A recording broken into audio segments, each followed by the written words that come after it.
Без дозвола за градба и без да се обезбедат потребните мислења на надлежните институции, со градежна механизација се прокопува и се тампонира Струшкото пливалиште. Најзначајниот белег на градот ќе се претвори во базен.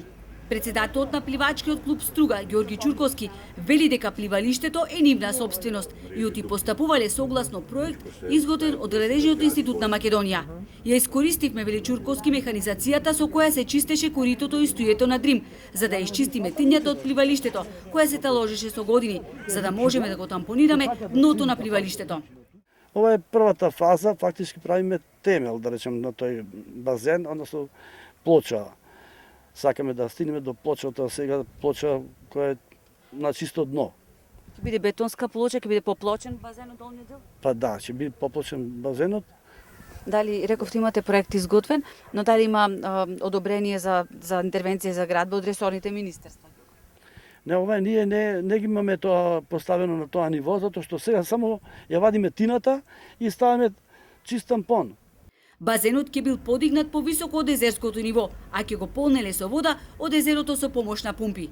Од општина Струга за Алфа вела дека пливачкиот клуб нема одобрение за таков зафат, бидејќи пливалиштето е во самото езеро и согласно препораките на УНЕСКО не се дозволени такви интервенции.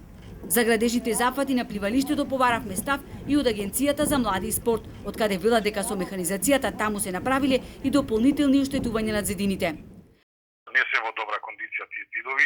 Да, тие беа стари од пред многу години, али со самото чистење однатре на пливалиштето, да кажам, базенот и од чистењето на устието, нели, имаше чистење на устието и самиот Дрим, да веќе тие бетонски зидови нема на што да се држат, веќе се во лоша ситуација и све тоа може да направи некој проблем, мора да се тоа санира. Не знам, затоа викам кој тоа го дозволи таму.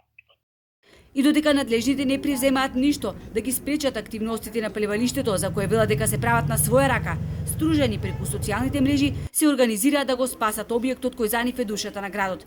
Пливалиштето не е приватна сопственост на поединци. Кого го прашавте вие?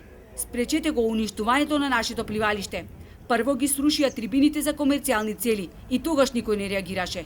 Излезете, не сме веќе да се дозволува секој да ја уредува земјава како да е негов двор, пишуваат стружени на социјалните мрежи.